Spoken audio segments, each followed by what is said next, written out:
Well, alrighty, gang. Welcome back to the Gutowski Files. After a brief absence, Stephen Gutowski is back. He didn't go anywhere. He never left. Stephen's still here. Stephen, how are you, sir? Lucky Gunner is my recommended trusted provider of freedom seeds for range or defensive use. In stock, good prices, and rocket fast shipping are why I go back again and again. Because of new guidelines, I can't link their site or say it, but you're smart and you can find it with a simple Google search. Stick it to the man by paying them a visit today. I'm doing okay. How are you doing? I'm doing pretty well.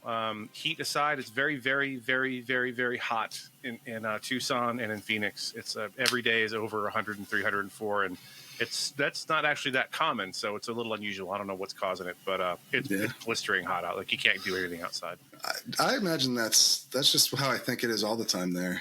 Right? No, I mean usually for a couple of months it's that bad, but the winters here are delightful, very temperate, very pleasant. Like 95 instead of 105. Yeah, exactly. We get down to 94. No, the nights it gets below freezing. It snowed a couple times since I've been here during the winter, but it's never, you're not dealing with the normal East Coast or, Midwest 4-foot snow drifts and all that. That's for the birds. I know you like that kind of weather, but I had enough. And my 2 decades in the DC area, I had enough of that. I'm good. Anyway, so we are going to discuss a couple things today. There's 2 articles over at thereload.com. One of them is by contributing writer Jake Fogelman, and the title of that is Bump Stock Ban Fails in Senate, and that just happened right before we came to record this, so this will be fairly timely. And we're also going to talk briefly about the Supreme Court recently and their ruling, is it's all sort of tied into one big thing. So I don't watch a lot of the news, so Stephen watches it for me.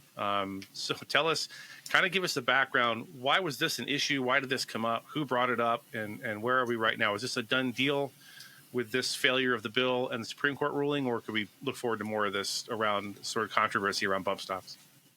Well, I wouldn't say it's a done deal totally at this point.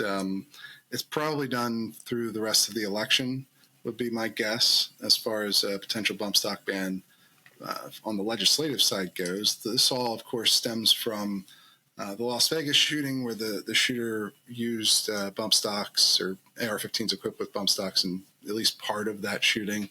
I think it's the only crime that I'm aware of where somebody actually used a bump stock. But on the other hand, it's also the worst shooting in American history. So you can kind of see why the rarity aspect didn't prevent people from wanting to ban these devices. And so that led to President Trump, actually at the time, ordering the ATF to review its previous classification of bump stocks as, well, basically just stocks on regulated devices. And the ATF did that and reversed themselves and decided that these were actually machine gun parts, or they converted semi-automatics into fully automatics, which is a problem because there's a law called the National Firearms Act, which heavily regulates fully automatic weapons and actually has banned the new sale of fully automatic weapons to civilians since 1986.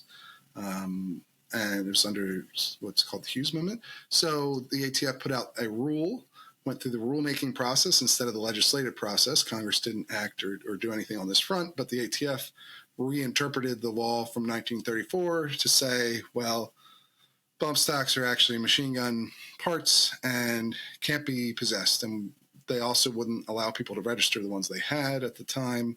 Like some of the newer rules that they put out since then, like the pistol brace ban, for instance, which is kind of done in the same vein, but they let people register in that case. In this case, it was total confiscation. You could not keep or possess these bump stocks after the rule went into effect without becoming a federal felon. And of course, not many people actually turned in their bump stocks. Who know?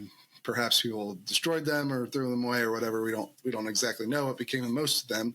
I think it was about 0.1% of the estimated 500,000 that existed at the time were turned into the ATF. So not very many at all. But one of the people who turned them in was a man named Michael Cargill, who filed suit against the ATF, claiming that the ban was unlawful, not under the Second Amendment, but under the Administrative Procedures Act, which essentially his argument was that the law in question, the National Firearms Act, set a specific standard for what a machine gun is, and that standard is that a gun must be capable of automatically firing more than one shot per actuation of the trigger, or in the law it says function of the trigger, in order for it to be considered a machine gun under the National Firearms Act.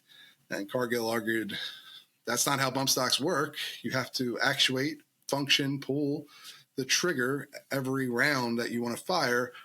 All the bump stock does is allow you to do that much faster than you otherwise would be able to with normal shooting techniques where you're physically using your finger to pull the trigger. A bump stock, you just sort of put your finger in front of the trigger and you push the firearm forward, you push the trigger into your finger, and then the recoil resets everything as it's going back and forth and allows you to shoot very quickly.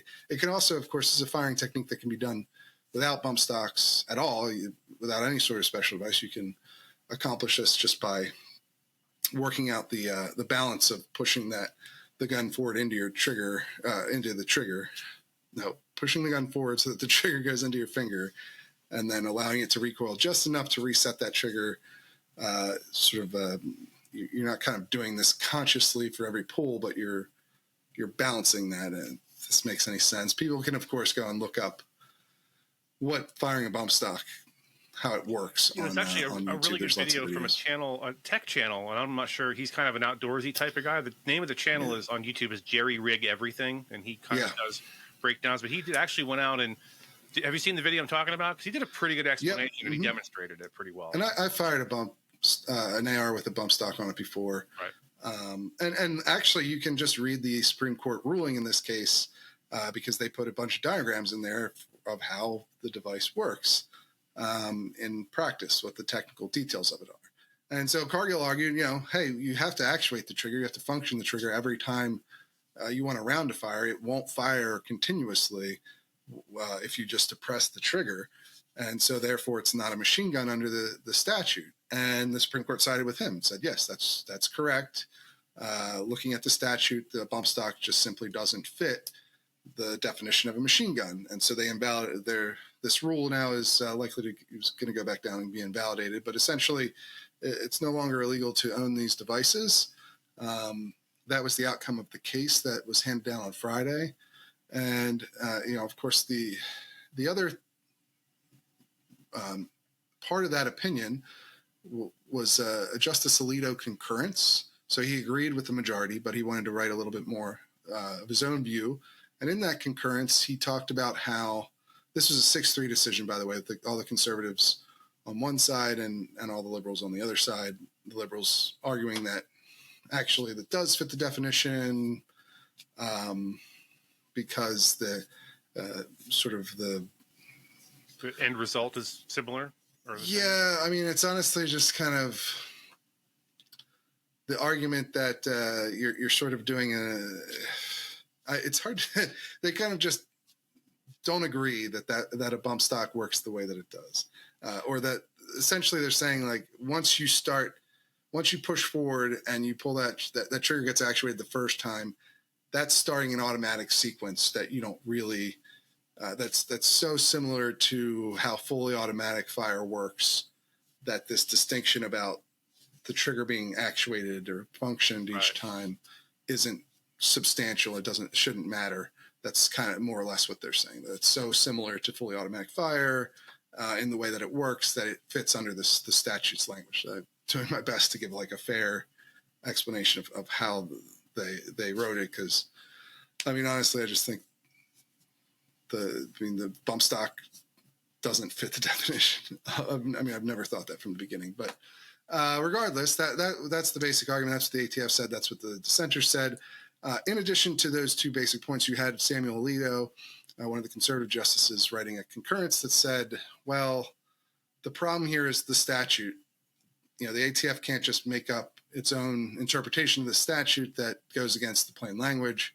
And so Congress, if they want to ban bump stocks, which he kind of implies they should, well, they can go and do that on their own. They can pass legislation to do it. The problem here was not necessarily the ban on bump stocks, but the way that they got there through sort of administrative reinterpretation rather than legislation. So the ruling is kind of more of a